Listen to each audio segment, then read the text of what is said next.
Tariffs लगाने के बावजूद जो आंकड़े आए हैं वो बताते हैं कि अमेरिका का विकास तेज होने की जगह गिरा है। जीडीपी उसका लगातार गिर रहा है, प्रॉफिट उसका लगातार गिर रहा है।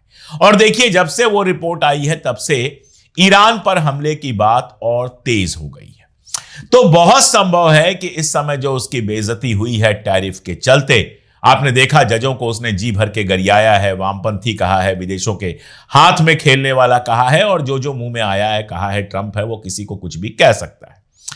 तो वो इसके चलते हो सकता है ईरान पर हमला करे। अगर ईरान से वार होता है तो क्या होता है? ईरान स्ट्रेट ऑफ होर्मुज को बंद करने की कोशिश करेगा। अगर पूरी तरह से नहीं बंद कर पाता है तो भी काफी हद तक बंद तो हो जाएगा। ईरान ने यूएन को जो लेटर लिखा है उसमें भी यह क्लियर कर दिया है कि अगर जंग होती है तो हम अमेरिका के सारे ठिकानों पर निशाना लगाएंगे, सब हमारे लीगल टारगेट हो जाएंगे, सब हमारे ऐसे टारगेट हो जाएंगे जिन पर हमें अटैक करना अलाउ है, लेजिटिमेट टारगेट कहा जाता है। तो अब अगर मान लीजिए ईरान पर अटैक होता है, ये तो आप भी जानते हैं और हम भी जानते हैं कि कितना भी वो कहे शार्ट एंड स्विफ्ट और कुछ भी, एक हफ्ते 2 हफ्ते में ईरान की जंग खत्म होने वाली नहीं है। ईरान से जंग चलेगी, पूरा मिडिल ईस्ट डिस्टर्ब होगा, तेल की सप्लाई डिस्टर्ब होगी, आप उस रूट से उतना तेल हासिल नहीं कर पाएंगे। रशिया से तेल लेना आपने पहले ही बंद कर दिया है। नतीजा क्या हुआ है कि आपके हिस्से का तेल चाइना ने बेहद सस्ते दामों पर खरीद लिया है और अपने यहां तेल को स्टोर करके रख लिया है।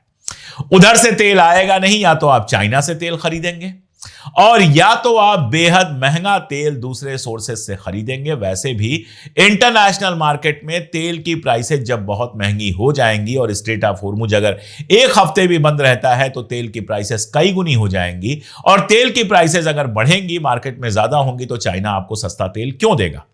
तो जाहिर है कि तेल की कीमतें बढ़ेंगी, आपको महंगा तेल खरीदना पड़ेगा। ये सारी दुनिया के लिए होगा, मैं हिंदुस्तान की बात कर रहा हूं। और हिंदुस्तान के अंदर महंगाई में जबरदस्त उछाल आएगा, हमारी इकॉनमी में और ज्यादा परेशानी आएगी अगर तेल की कीमतें बढ़ती हैं, अगर ईरान से वार होता है।